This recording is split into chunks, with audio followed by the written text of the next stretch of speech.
신앙 고백드리겠습니다. 나는 전능하신 아버지 하나님 천지의 창조주를 믿습니다. 나는 그의 유일하신 아들 우리 주 예수 그리스도를 믿습니다. 그는 성령으로 잉태되어 동정녀 마리아에게서 나시고 본디오 빌라도에게 고난을 받아 십자가에 못 박혀 죽으시고 장사된 지 사흘 만에 죽은 자 가운데서 다시 살아나셨으며 하늘에 오르시어 전능하신 아버지 하나님 우편에 앉아 계시다가 거기로부터 살아있는 자와 죽은 자를 심판하러 오십니다. 나는 성령을 믿으며 거룩한 공교회와 성도의 교제와 죄를 용서받는 것과 몸의 부활과 영생을 믿습니다. 아멘. 하나님의 말씀은 요한복음 18장 6절부터 11절까지의 말씀입니다.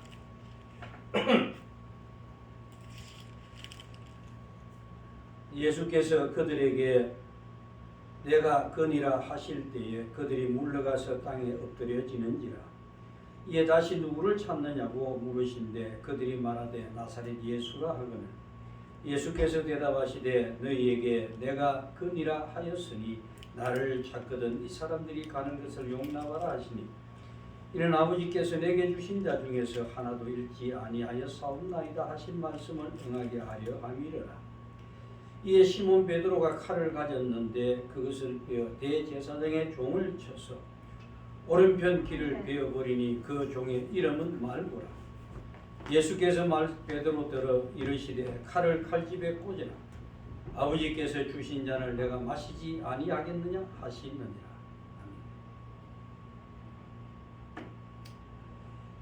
말씀의 제목을 신자의 싸움이라고 제목을 정했습니다.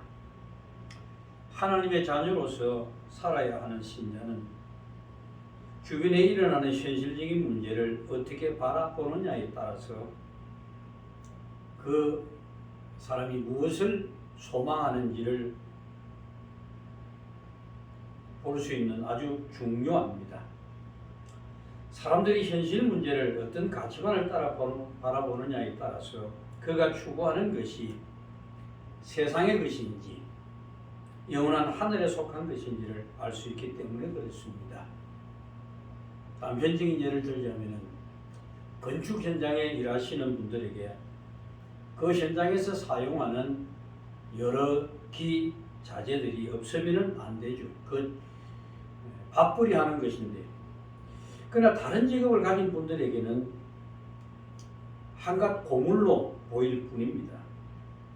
이처럼 세상에 소망을 둔 사람과 영원한 것에 소망을 둔 사람에게는 서로가 필요한 것이 다른 겁니다. 그러므로 신자는 신자에게 필요한 것이 진정 무엇인지를 잘 알고 계셔야 합니다. 이것을 아셔야만이 여러분 주변에서 일어나는 여러 가지 일들로 인해서 비록 내가 곤고하고 힘들지라도 세상을 향해 불평이나 원망이 다 부질없다는 것을 알게 되기 때문에 그렇습니다.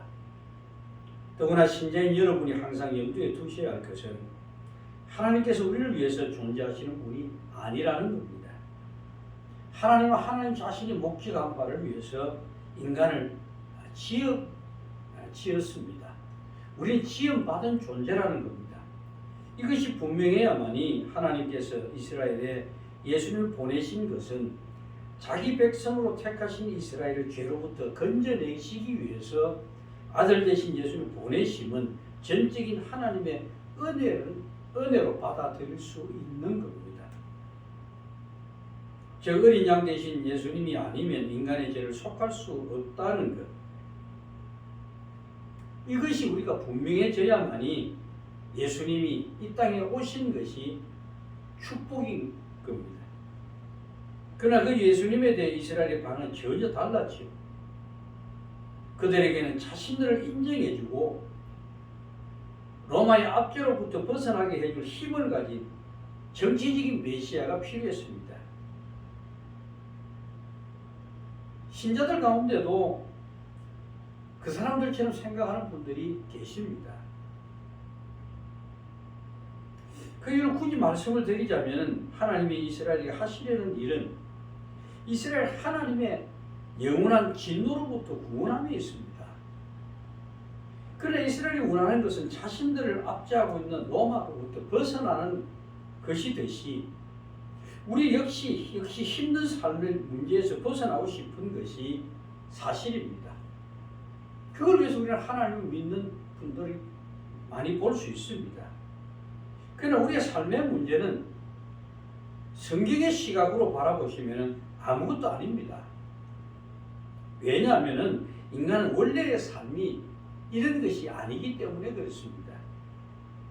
하나님께서 인간을 창조하신 것은 하나님께 영원토록 영광을 돌리고 그분을 찬양하기 위해서 우리를 창조하신 겁니다. 그런 인간이 사단의 꼬임에 빠져가지고 하나님의 법을 어김으로써 하나님의 동산으로부터 쫓겨나게 되었고 그 이후 사단에 속한 자로 타락하게 된 겁니다. 달리 말씀드리면 죽음의 권세 아래 붙들려 살게 된 겁니다. 하나님이 이런 인간을 회복시키시고자 예수님을 보내신 겁니다. 그리고 하나님께서 계획하신 구원이라는 시각에서 볼 때 신자에게 필요한 것은 세상을 뒤집을 만한 힘이 필요한 것이 아니라 죄를 지어버릴 수 있는 의가 필요한 겁니다. 그런데 유대인들이 기다리고 있던 메시아는 자신들의 로마의 압제로부터 벗어나게 해줄 힘을 가진 메시아를 기다린 겁니다. 즉 다윗 왕과 같은 그런 메시아를 기다리고 있었던 겁니다. 저들이 그렇게 생각하는 이유가 무엇일까요? 그것은 자신들이 율법을 지키는 구원받은 존재로 여겼기 때문에 그렇습니다. 자신들을 의로운 존재로 생각한다는 것은 자신들이 만들어낸 의에 자신들의 죄를 묻어버린 겁니다. 자신들이 율법 지키지 못하는데도 그들은 사변적인 것을 통해서 율법을 지킨다고 생각을 했고 어려운 존재로 보았고 그래서 그들은 하나님께 보상을 기대하고 있었던 겁니다. 여러분 보실 때 지금 저들에게 가장 큰 문제가 뭐라고 생각하십니까? 사실 저들은 스스로를 어렵다고 여기는 자들입니다. 그러니까 이들이 기대하는 메시아는 그들에 의해 보상 차원에서 문제를 해결해 줄 수 있는 그런 메시아를 기다렸던 겁니다. 여러분 이런 생각들이 왜 위험한 것인지를 잘 생각해 보셔야 합니다. 마태복음 20장 1절부터 16절까지 나오는 내용을 여러분 아십니까? 포도원의 품꾼 비유가 나오죠. 여러분 그 품꾼 비유에서 보면 아침 일찍 온 사람, 점심때 온 사람, 또 이제 해가 질 무렵에 온 사람 이렇게 구분이 되는데 나중에 그들에게 포도원 주인이 품삯을 줄 때 어떻게 줍니까? 모든 자들이 공평하게 줍니다. 아침에 일찍 온 자나 점심때 온 자나 마지막에 온 자들까지도 동일한 한 데나리온을 줍니다. 그럴 때 아침 일찍 온 사람들이 뭐라고 그럽니까? 주인에게 불평을 쏟아놓지요. 왜 불평을 합니까? 자기들보다 늦게 온 사람들하고 같이 주었다는 것이 그들의 불평이었습니다. 그런데 여러분 중요한 것은 주인이 불러주지 않았으면 그들은 그 한 데나리온도 받지 못할 형편이었습니다. 주인이 불러주신 것은 그들을 불쌍히 여겼기 때문에 불러주신 것이지. 그런데 그들은 뭘 생각합니까? 다른 사람과 비교해서 자신들은 더 받아야 된다고 생각했던 겁니다. 마찬가지로 이스라엘 백성들이 그들이 생각하는 것이 다른 사람들과 비교할 때 그들이 어렵다고 생각했던 겁니다. 이걸 좀 생각하시면서 본문을 좀 살펴보았으면 합니다. 오늘 본문에는 예수님이 붙잡혀온 대제사장의 종의 귀를 베드로가 칼로 베어버린 내용이 들어 있습니다. 10절에서 11절을 보시면은 이에 시몬 베드로가 칼을 가졌는데 그것을 베어 대제사장의 종을 쳐서 오른쪽 귀를 베어버리니 그 종의 이름은 말고라.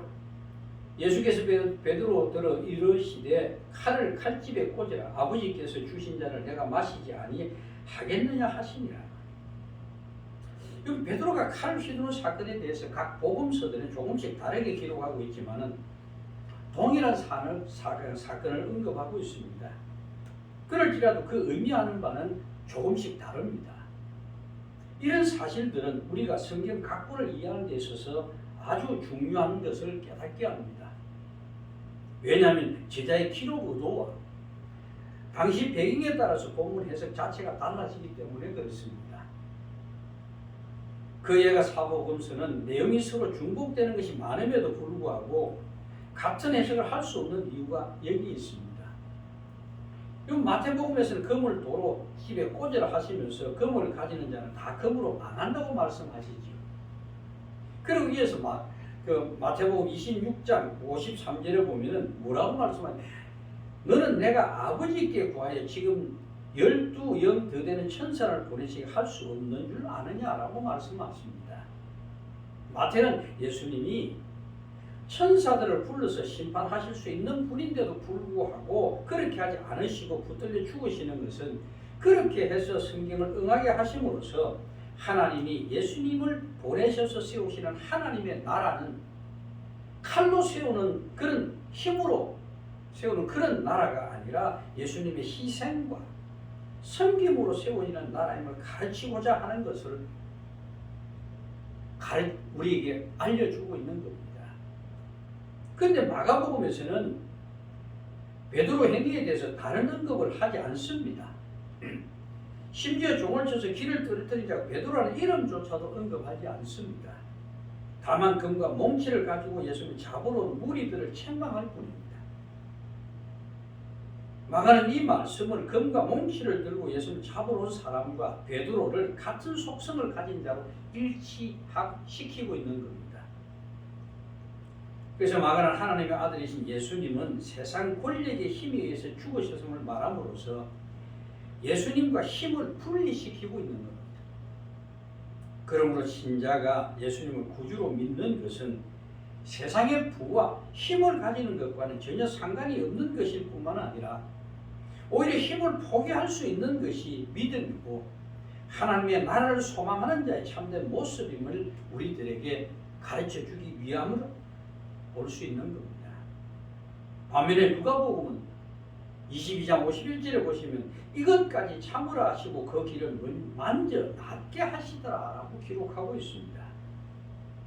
다른 복음서와는 전혀 다른 그림으로 그려지고 있는 겁니다. 이 내용에서 누가는 예수님을 용서하시고 치료하시는 분으로 묘사하고자 하는 것을 엿볼 수 있습니다. 비록 표현은 서로 다를지라도 예수님이 오신 것은 원수를 위해서 죽으시기 위한 것입니다. 누가는 하나님의 진노에 떨어진 죄인들을 용서하시고 자신의 희생과 섬김으로써 회복시켜 주시기 위해 오신 분으로 그렇게 그림을 그려주고 있는 겁니다. 그리고 오늘 본문에서는 예수님께서 베드로에게 금을 집에 꼽으라고 말씀하시고 아버지께서 주시는 잔을 내가 마시지 아니하겠느냐라는 말씀에서 아버지의 뜻을 이루기 위해서 순종하시는 그 예수님을 우리들에게 보여주고 있는 겁니다. 그러니까 예수님은 아버지의 뜻을 이루시기 위해서 그들에게 붙들리셨고 죽으시는 것으로 말씀하고 있는 것입니다. 이런 말씀을 보면서 우리는 결코 성경의 말씀을 내 자신에게 위로가 되는 말씀과 자신을 불편하게 말씀을 가져가며 취하려는 생각들이 하나님의 자녀로서 그분의 뜻에 얼마나 반하는 것인지를 다시 한번 깊이 생각해 보셔야 합니다. 그래서 복음서마다 우리에게 전달하고 있는 예수님을 바르게 깨닫고 그분이 가신 길을 함께 갈 수 있는 자가 신자인 겁니다. 예수님은 오직 아버지의 뜻을 이루기 위해서 오셨고 또한 그 일을 하신 분입니다. 아버지의 뜻이 아니라면 위기를 피할 수도 있었지만 순순히 붙잡히시는 모습에서 아버지의 뜻대로 산다는 것은 결국 자신의 힘도 포기해야 하는 삶이라는 것을 우리가 생각해 보셔야 합니다. 이것이 곧 금을 집에 꽂는 자로 사는 겁니다. 금이 있을 때 그것을 빼지 않는 자로 사는 것. 여러분 이게 참으로 힘든 일이 아닐 수 없습니다. 그런데 한 가지 더 생각하실 것은 누가복음 22장 35절에서 36절을 보시면 이 말씀이 반하는 말씀이 나옵니다.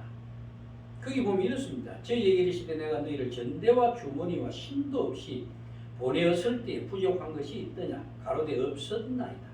이르시되 이제는 전대 있는 자는 가질 것이요 주머니도 그리하고 금 없는 자는 겉옷을 팔아 살지어다. 이 말씀입니다. 이 말씀은 금을 집에 꽂으라는 말씀과 맞지 않습니다. 또한 금을 가지는 자는 금으로 망한다는 말씀에도 위배되는 반대되는 말씀이죠.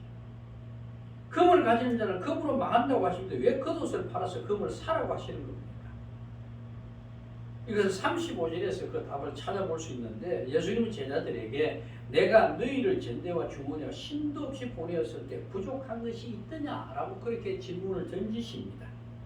그러자 제자들이 대답하기 뭐라 그럽니까? 없었다라고 말합니다. 달리 말씀드리면 예수님이 보냄을 받았을 때 아무것도 가진 것 없는 상태로 보내졌는데도 불구하고 주께서 명하신 그 일을 감당하고 있을 때 부족한 것이 없었다는 것이 되는 겁니다. 우리는 이 말씀을 어떻게 많이 들었습니까? 하나님의 일을 하면 모든 것을 채워주신다는 말씀으로 많이 들었기 때문에 그런 줄 알고 있습니다.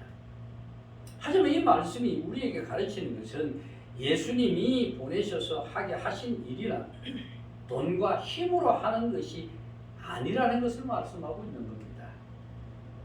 그렇기 때문에 복음을 전하는 것은 돈과 힘으로 하는 것이 아님을 우리가 알게 되었을 때 사람들은 물질과 힘을 가지고 일하는 것이 그것이 자기의 자랑이 아니라는 것을 알게 되는 겁니다. 그 모든 것은 하나님께서 채워주신 것이라는 것이죠.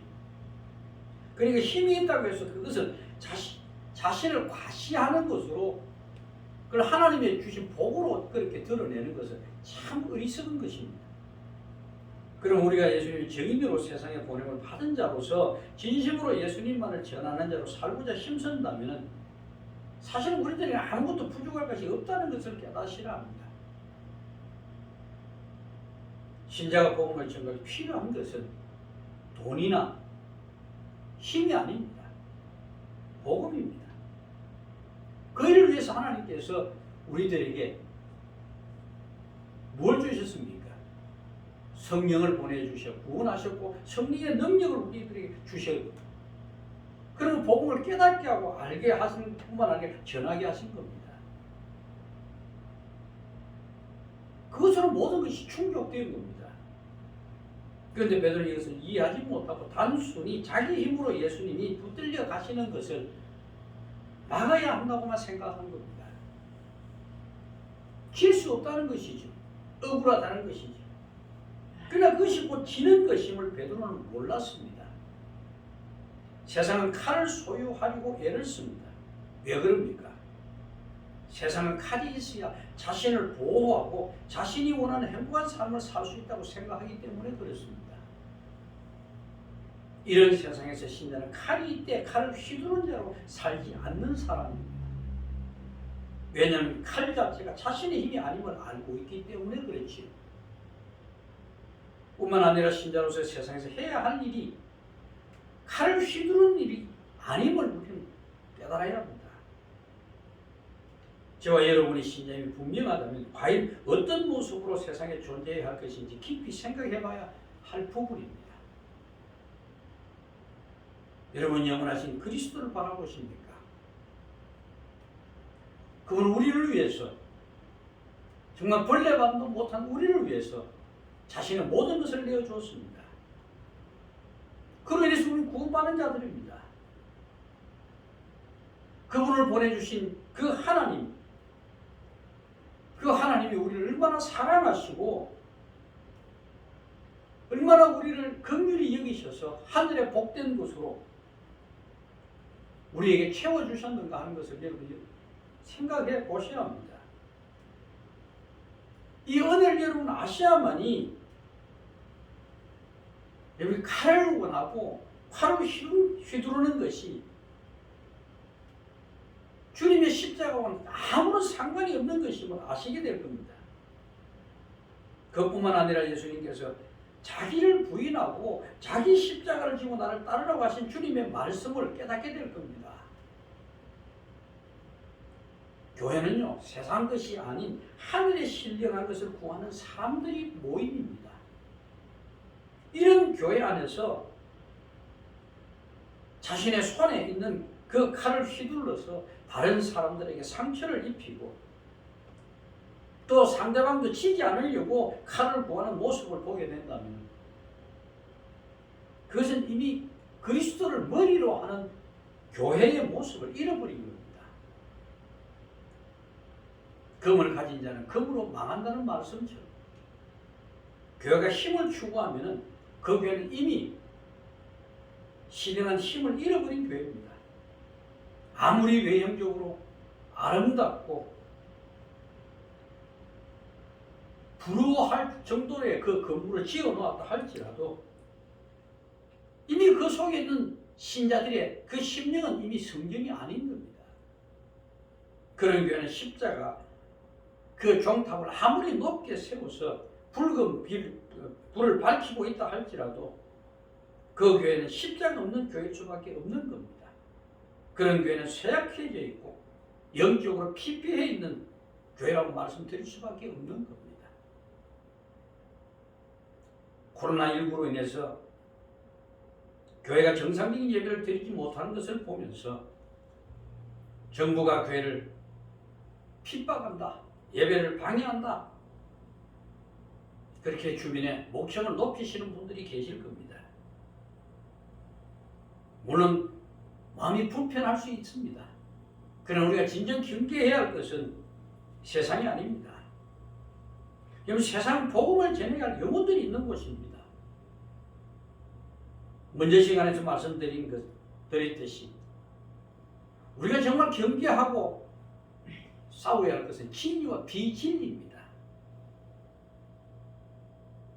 사도행전 2장 22절 23절에 보시면 이런 말씀이 있습니다. 이스라엘 사람들아, 이 말을 들으라. 너희도 아는 바와 같이 하나님께서 나사렛 예수로 큰 권능과 기사와 표적을 너희 가운데 베푸사 너희 앞에서 그를 증언하셨느니라. 그가 하나님께서 정하신 뜻과 미리 아신 대로 내준 바 되었거늘 너희가 법 없는 자들의 손을 빌려 못 박아 죽였다. 여기 보시면 지금 바울이 베드로가 누구를 향해서 지금 들으라고 말합니까? 하나님의 선민이라고 자부하는 자들이 이스라엘입니다. 아이러니하게도 그들이 바로 예수님을 못 박은 당사자들입니다. 그런데 그들이 누구의 손을 빌려서 죽였다고 합니까? 너희가 법 없는 자들의 손을 빌려 못 박아 죽였다라고 말씀합니다. 신자가 세속화되는 것은 경계를 해야 되죠. 안 됩니다. 하지만 우리가 더 경계해야 할 것은 코로나19를 앞세워서 예배를 방해하는 저 세상의 무리들이 아니라 도리어 그것을 앞세워서 진리를 비진리를 바꾸는 자들입니다. 교묘하게 하나님의 말씀을 왜곡해 들어오는 자들을 경계하시란 말입니다. 그러므로 여러분들이 진리와 비진리를 분별할 수 있어야 합니다. 그 진리를 분별하기 위해서 여러분이 말씀을 묵상하는 일에 게을러서는 안 되는 이유가 여기에 있는 겁니다. 성경은 여러분 앞에 그냥 교인으로서 자격을 갖추기 위해서 가져다 놓은 것이 아닙니다. 그 말씀 안에 주님과 교통하는 분들이 되셔야 합니다. 그 말씀 안에서 주님을 만나시는 분들이 되셔야만이 여러분이 드리는 삶의 예배가 될 수 있는 겁니다. 진실로 그런 분들이 되시기를 주의 이름으로 축복합니다. 기도하겠습니다. 아버지 하나님,